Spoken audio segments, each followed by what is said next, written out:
இப்போ நீங்கள் கரண்ட்டாக 11th படிக்கிறீங்களா?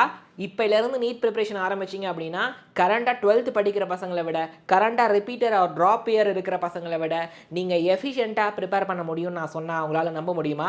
ஸோ உங்களுக்கு நீங்கள் இப்போ ஆரம்பிக்கிறதுனால ஏர்லி பேர்ட் அட்வான்டேஜ் நிறைய இருக்குது. ஸோ அது என்னென்ன அப்படிங்கிறத பார்க்க போகிறோம். ஸோ நான் Tony Wilfred, biology educator at Xylem learning. So இந்த வீடியோவை எண்டு வரைக்கும் பாருங்கள். கண்டிப்பாக this will be helpful for you. So first விஷயம், நீங்கள் ஏர்லியாக ஸ்டார்ட் பண்ணுறீங்க அப்படின்னா க்ரௌடை பீட் பண்ணிவிட்டு ரேஸை வந்து வின் பண்ணுவீங்க. அது உண்மையிலுமே 100% ட்ரூத்து. நீங்கள் ஃப்ரெஷர் 12th கரண்ட் படிக்கிறவங்களை விட ட்ராப் இயரில் இருக்கிறவங்கள விட உங்களால் அதிக மார்க்கு நிச்சயமாக வாங்க முடியும். ஸோ நான் எப்படி அப்படின்றத நான் சொல்கிறேன். ஸோ அதுக்கு முன்னாடி Xylemல இருந்து ஒவ்வொரு வருஷமும் நம்ம டாப் ரிசல்ட்ஸை கொடுத்துக்கிட்டே இருக்கிறோம்.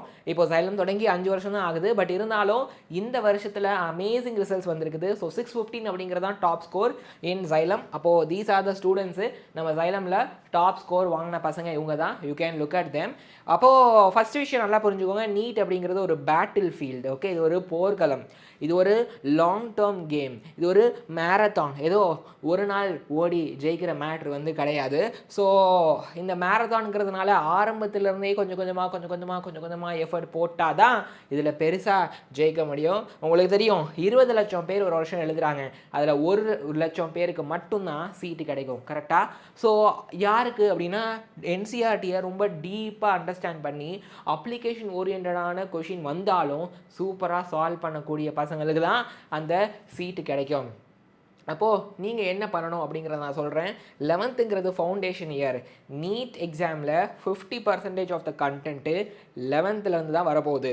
அப்போது ரொம்ப ஸ்பெசிஃபிக்காக ஃபிசிக்ஸு பயாலஜியில் இருக்கக்கூடிய அந்த 11th கான்செப்ட்ஸு ரொம்ப ரொம்ப முக்கியம். அதுதான் ஃபவுண்டேஷன். அது இருந்தால் தான் நிறைய கான்செப்ட்ஸ் அடுத்து புரியுமே ஆக்சுவலாக. அப்புறம் 11th படிக்கும்போது உங்களுக்கு 12th போர்டு எக்ஸாம் ப்ரெஷரே கிடையாது. ஆமாவா?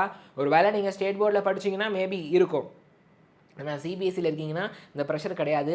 அப்போது இன்னும் எஃபிஷியண்ட்டாக அவங்களால் ப்ரிப்பேர் பண்ண முடியும். ஸோ இந்த மாதிரி இன்னும் ஒரு சில ரீசன்ஸ் இருக்குது, அதை நம்ம பார்க்க போகிறோம். ஸோ அடுத்து என்னது அப்படின்னா, ஏர்லியாக ஸ்டார்ட் பண்ணுறதுனால ரிவிஷன் பண்ண டைம் கிடைக்கும். ப்ரீவியஸ் இயர் கொஷின் நிறையா சால்வ் பண்ண டைம் கிடைக்கும். ஓகே, 12th ஸ்டார்ட் ஆகிறதுக்கு முன்னாடியே நீங்கள் இவ்வளோ ப்ரிப்ரேஷன் பண்ணுறதுனால 12th போன உடனே கான்ஃபிடன்ஸ் பயங்கரமாக பூஸ்ட் ஆகும். மற்றவங்களாம் 12th போயிட்டு பயந்துட்டு இருப்பாங்க, ஐயோ 11th நம்ம எஃபிஷியண்ட்டாக யூஸ் பண்ணலையே அப்படின்னு பயந்துக்கிட்டு இருப்பாங்க. அப்போது நிறைய பேர் 11th ஆரம்பிக்காதனால 12th ஆரம்பிச்சுட்டு ப்ராப்பராக மார்க் வாங்க முடியாமல் ட்ராப் இயர் எடுப்பாங்க, அதாவது ரிப்பீட்டர் ஆவாங்க. ஸோ அவங்களுக்கு ரிப்பீட்டர் ஆகிட்டாங்கன்னாலே எக்கச்சக்கமான ப்ரெஷர் இருக்கும், பேர்ன் அவுட் கூட ஆயிடுவாங்க. நீங்கள் ஸ்கூல் படிச்சுட்டே இருக்கீங்கன்னா அது ஒன்றும் தெரியாது, எல்லாரும் நம்ம கூட சேர்ந்து படிக்கிறாங்க, நம்ம படிக்கிறோன்னு ஒன்றும் தெரியாது. ஸோ ரிப்பீட்டர் ஆகிட்டிங்கன்னா என்னமோ தனியாக இருக்கிற மாதிரி ஒரு மாதிரி ஃபீல் ஆகும். அந்த பேர்ன் அவுட்டை நீங்கள் அவாய்ட் பண்ணலாம் 11th படிச்சிங்கன்னா. சரிங்களா? ஸோ 12th படிச்சுட்டு, அதாவது இப்போ 11th முடிச்சு 12th போகும்பொழுதே நீங்கள் அந்த நீட் எக்ஸாமை சூப்பராக எழுதலாம். ஃப்ரெஷராகவே ஃபுல் ஃபோர்ஸாக நல்லா ப்ரிப்பேர் பண்ணலான்னு சொல்கிறேன். சரிங்களா? அப்போது இதுதான் மெயினான பெனிஃபிட்ஸு. ஸோ ஏர்லி ஸ்டார்டருக்கும் லேட் ஸ்டார்டருக்கும் என்ன கம்பேரிஷன் அப்படின்றத நான் சொல்கிறேன். ஸோ நீங்கள் ஏர்லியாக ஸ்டார்ட் பண்ணுறீங்கன்னா சிலபஸ் லோடு உங்களுக்கு பேலன்ஸ்டாக இருக்கும். லேட்டாக ஸ்டார்ட் பண்ணீங்க, 12th தான் ஸ்டார்ட் பண்ணுறீங்கன்னா கொஞ்சம் லோடு அதிகம் இருக்கும். Right? And concept clarity early ஸ்டார்டர்ஸ்க்கு தான் அதிகம். ஓகே, ஸோ லேட்டாக ஸ்டார்ட் பண்ணுறவங்களுக்கு அந்த கிளாரிட்டி அவ்வளோ இருக்காது. ஏன்னா டக்குன்னு படிச்சுட்டு இருப்பாங்க. ஸோ அவ்வளோ கிளாரிட்டி இருக்காது. ப்ரீவியஸ் இயர் கொஷின் பார்த்தீங்கன்னா ஏர்லி ஸ்டார்டர்ஸ் நிறையா ப்ராக்டிஸ் பண்ணுவாங்க. ப்ரீவியஸ் இயர் கொஷின் இல்லை, பொதுவாகவே கொஷின்ஸ் நிறைய ப்ராக்டிஸ் பண்ணுவாங்க. லேட்டாக ஸ்டார்ட் பண்ணுறவங்களால அது பண்ண முடியாது. ஸ்ட்ரெஸ் லெவல் பார்த்தீங்கன்னா ஏர்லி ஸ்டார்டர்ஸ்க்கு கம்மியாக தான் இருக்கும், ஏன்னா முன்னாடியே ஆரம்பிச்சாச்சு. எந்த ஒரு விஷயத்தையுமே செய்கிறதுக்கு டைம் இருந்துச்சுன்னா உங்களுக்கு ஸ்ட்ரெஸ்ஸே வராது. டைம் கம்மியாக இருக்கும் போது தான் ஸ்ட்ரெஸ் வரும். அண்ட் ட்ராப் இயர் ரிஸ்க் ரொம்ப ரொம்ப கம்மி. 11th ப்ரிப்பேர் பண்ணுறவங்களுக்கு 12th முடிச்சுட்டு ஒரு வருஷம் ட்ராப் பண்ணி எக்ஸாம் எழுதணும்னு அவசியம் இருக்காது. சரியா? ஆனால் லேட்டாக ஸ்டார்ட் பண்ணால் ட்ராப் பண்ணுறதுக்கான ரிஸ்க்கு ஜாஸ்தி. ஸோ நான் என் அட்வைஸ் வந்து தயவு செஞ்சு ட்ராப்லாம் பண்ணிடாதீங்க. அந்த சூட்டாக முடிக்கிறது தான் பெஸ்ட்டான ஆப்ஷன். சரிங்களா?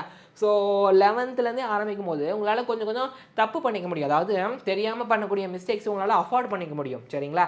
உங்களுடைய படிக்கிற ஸ்ட்ராட்டஜிஸாக இருக்கட்டும், எப்படி படிக்கிறீன்ற அந்த முறை, அப்புறம் உங்கள் ஷெடியூல், டெய்லி என்ன ஷெடியூலை ஃபாலோ பண்ணுறீங்க, இப்போ ஒரு சில டாப்பிக்கில் வீக்காக இருக்கீங்கன்னா கூட பரவாயில்லன்ற மாதிரி கொஞ்சம் உங்களுக்கு டைம் கிடைக்கும். ஒரு சில டாப்பிக்கில் வீக்காக இருந்தாலும் கொஞ்சம் டைம் எடுத்து அந்த டாப்பிக்கில் நீங்கள் இம்ப்ரூவ் ஆகிக்கலாம். ஆனால் 12th போயிட்டீங்கன்னா அப்படி டைம் இருக்காது. 12th இருக்கட்டும் இல்லை ட்ராப் இயர் எடுக்கிறீங்கன்னா உங்களால் அவ்வளோ மிஸ்டேக்ஸ் பண்ண முடியாது. ரொம்ப லிமிட்டடான மிஸ்டேக்ஸ் தான் பண்ண முடியும். ஸோ டைம் கம்மி அப்படின்னு நான் சொல்ல வரேன். ரைட்டா? ஸோ இதெல்லாம் நீங்கள் நோட்டீஸ் பண்ணுங்கள். ரைட்? அண்ட் அடுத்த விஷயம் 2 வருஷம் படிக்கும் பொழுது உங்களுடைய மெமரி வந்து இன்க்ரீஸ் ஆகும். உங்களுடைய ரிட்டன்ஷன் மெமரி இன்க்ரீஸ் ஆகும். So repeated revision long term மெமரின்னு சொல்லுவாங்க. அதாவது படித்ததே சும்மா திருப்பி படிக்காமல் நிறைய மல்டிபிள் டைம்ஸ் அதை ரிவைஸ் பண்ணணும், மல்டிபிள் ஆங்கிள்ஸில் ரிவைஸ் பண்ணணும். இதுக்கு பேர் தான் இன்டர்லீவ்டு ரெட்ரீவல் அப்படின்னு சொல்லுவாங்க. என்னது அப்படின்னா ஃபர்ஸ்ட் வாட்டி என்சிஆர்டி படிக்கிறீங்க, அடுத்த வாட்டியும் என்ன பண்ணணும் அப்படின்னா ஃபாஸ்ட்டாக ரீட் பண்ணிவிட்டு நிறைய கொஷின் ப்ராக்டிஸ் பண்ணணும். புரியுதா நான் சொல்ல வருது? அடுத்த வாட்டி இன்னும் ஃபாஸ்ட்டாக ரீட் பண்ணிவிட்டு ஃபஸ்ட் டைம் ப்ராக்டிஸ் பண்ணாமல், அதாவது ஃபஸ்ட் டைம் கொஞ்சம் ஒரு 50 கொஷின் ப்ராக்டிஸ் பண்ணிங்கன்னா அடுத்த ரிவிஷனில் இன்னொரு வேறு ஒரு 50 இல்லை வேறு ஒரு 100 அந்த மாதிரி கொஷின் ப்ராக்டிஸ் பண்ணணும். இல்லைனா அடுத்த ஒரு ரிவிஷன் ஸ்லாட்டில் நிறைய ரிவிஷன் ஸ்லாட் போட்டுக்கோங்க. உங்களுக்கு புதுசாக ஒரு விஷயம் படிக்கிறீங்க, இதுக்கு first revision, second revision, third revision, fourth revision அப்படின்னு நீங்கள் ரிவிஷன் ஸ்லாட் போடலாம். ஃபஸ்ட் ரிவிஷன் வந்து அதே டேயில், செகண்ட் ரிவிஷன் 3 நாள் கழிச்சு, தேர்ட் ரிவிஷன் வந்து 7 நாள் கழிச்சு, அடுத்த ரிவிஷன் 14 நாள் கழிச்சு, அடுத்து 5வது ரிவிஷன் 30 நாள் கழிச்சு, 6வது ரிவிஷன் 60 நாள் கழிச்சு, பொதுவாக இப்படி பண்ணலாம். ஓகே, அப்படி பண்ணும்போது உங்களுக்கு நீங்களே டீச் பண்ணிக்கலாம். ரைட்டில் மற்றவங்களுக்கு சொல்லித்தரலாம், இல்லை கொஷின் ப்ராக்டிஸ் பண்ணலாம், அதெல்லாம் டைம் கிடைக்கும். ஸோ என்சிஆர்டி ஒரு 5லேருந்து 6 வாட்டி, குறைஞ்சது 5லேருந்து 6 வாட்டி நீங்கள் படித்து முடிச்சிருப்பீங்க. ரைட்? அப்புறம் டயக்ராமு, இந்த ட்ரிக்கி லைன்ஸு, இந்த எக்ஸப்ஷன்ஸ்லாம் இருக்கும்ல, இதெல்லாம் உங்களுக்கு கரைச்சி குடிச்சிருப்பீங்க, தரோவாக இருக்கும். அப்போது தீஸ் ஆர் த அட்வான்டேஜஸ் நீங்கள் ஏர்லியாக ஸ்டார்ட் பண்ணிங்கன்னா. ரெண்டாவது விஷயம், ப்ரிப்ரேஷன் பண்ணும்போது வெறும் ப்ரிப்ரேஷன் மட்டும் பண்ணாமல் உங்களுக்கு கொஞ்சம் எக்ஸ்ட்ரா ஃப்ரீ டைம்லாம் நிறைய கிடைக்கும். ஸோ அந்த டைமில் நீங்கள் என்ன பண்ணலாம் அப்படின்னா ஹாபீஸோ ஸ்போர்ட்ஸோ அதெல்லாம் பண்ணிக்கலாம். உங்கள் மென்டல் ஹெல்த்து ஸ்ட்ராங்காக இருக்கும். ஸோ அதுதான் ரொம்ப முக்கியம் ஆக்சுவலாக. ரைட்டா? ஸோ லாங் டேர்ம் ஓடணும், லாங் டேர்ம் ப்ரிப்பரேஷன் பண்ணணும் அப்படின்னா மென்டல் ஹெல்த் ஸ்ட்ராங்காக இருக்கணும். ஸோ அந்த பட்சத்தில் உங்களுக்கு நிறைய டைம் கிடைக்கும் 11th ஆரம்பிக்கும் போது. ஸோ இந்த மாதிரி ஹாபீஸ்க்கு நீங்கள் டைம் ஸ்பெண்ட் பண்ணலாம். நீங்கள் ப்ராப்பராக ஷெடியூல் போட்டு மேனேஜ் பண்ணிக்கணும். சரிங்களா? ஸோ மற்றவங்க ஸ்டார்ட் பண்ணும்போது நீங்கள் ஆல்ரெடி பறக்க ஆரம்பிச்சிருப்பீங்க. ரைட்? ஜெயிக்க ஆரம்பிச்சிருப்பீங்க. ஸோ தயவு செஞ்சு 11th ஸ்டார்ட் பண்ணிடுங்க. சரியா? இப்போ நான் சொன்ன மாதிரி Xylemல டாப் ரிசல்ட்ஸ் ப்ரொடியூஸ் பண்ணியிருக்கோம் எல்லா வருஷமும். இந்த வருஷம் 615 is the top mark. Rana Abla அப்படிங்கிறவங்க தான். நெக்ஸ்ட்டு 609, அடுத்து 608. ரைட்டா?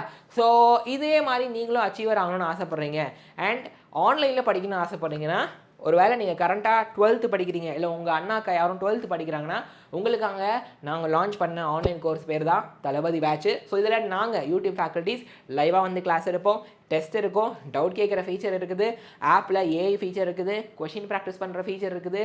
இந்த எல்லாமே உங்களுக்கு Xylem லேர்னிங் ஆப்பில் கிடைக்கும். ஸோ இந்த கோர்ஸோட லிங்க் டிஸ்கிரிப்ஷன் பாக்ஸில் இருக்குது, அதை கிளிக் பண்ணி நீங்கள் ஜாயின் பண்ணிக்கலாம். இதோடைய ப்ரைஸு 16,499 இன்க்ளூடிங் ஜிஎஸ்டி. மெட்டீரியல்ஸ் மட்டும் நீங்கள் தனியாக பர்ச்சேஸ் பண்ணிக்கலாம். சரிங்களா? ஒருவேளை நீங்கள் ரிப்பீட்டராக இருக்கீங்க அல்லது உங்களுக்கு தெரிஞ்ச அண்ணாக்கா யாரும் ரிப்பீட்டராக இருக்காங்க அப்படின்னா அவங்களுக்கான ஆன்லைன் கோர்ஸ் தான் இது, வெற்றி பேட்ச். ஸோ இதில் 1 இயரில் நம்ம 11th 12th ரெண்டுத்தையும் நம்ம கம்ப்ளீட்டாக உங்களுக்கு கிளாஸ் எடுத்துருவோம். ப்ளஸ் கிராஷ் கோர்ஸ் வந்துடும், டெஸ்ட் சீரிஸ் வந்துடும். அந்த தளபதி பேட்ச்லேயும் உங்களுக்கு கிளாஷ் கோர்ஸ் இருக்குது, டெஸ்ட் சீரிஸ் இருக்குது. காரணம் தளபதி பேட்சுங்கிறது கரண்ட் 12th படிக்கிற பசங்களுக்கு. அவங்க 12th முடிச்சு இப்போ எக்ஸாம் எழுத போகிறாங்க அடுத்த வருஷம், நீட் எக்ஸாம் இல்லையா? ஸோ அவங்களுக்கும் கிராஷ் கோர்ஸ் டெஸ்ட் சீரிஸ் அவைலபிளாக இருக்குது. இதோட ப்ரைஸ் வந்து 19,499 இன்க்ளூடிங் ஜிஎஸ்டி. மெட்டீரியல் மட்டும் நீங்கள் தனியாக வாங்கிக்கலாம். நான் சொன்ன மாதிரி லைவ் கிளாஸு, டவுட் கேட்குற ஃபீச்சரு, டெஸ்ட்டு அண்ட் அதுக்கப்புறமா AI feature, question practice feature அப்படின்னு எக்கச்சக்கமான ஃபீச்சரு இந்த கோர்ஸில் அவைலபிளாக இருக்குது. ஒரு வேளை நீங்கள் ஆஃப்லைனில் படிக்கணும்னு ஆசைப்படுறீங்களா? அப்போ நம்ம கோயம்புத்தூர், திருச்சி, திருநெல்வேலி சென்டருக்கு வாங்க. Xylem hybrid centre Coimbatore, Trichy, Tirunelveli போடுங்க, லொக்கேஷன் வந்துடும். ரைட்டா? கரண்டாக 11th இருக்கிறீங்க, இப்போ ஸ்கூல் போயிட்டு வந்து சாயங்காலம் 5:30 to 8:30 நம்ம சென்டருக்கு வந்தீங்கன்னா நீங்கள் நீட் ஜெய் ப்ரிப்பரேஷன் பண்ணிக்கலாம். ஸோ கரண்ட் 11th பேட்ச் பசங்களுக்கான கோர்ஸு தலை ப்ரோ.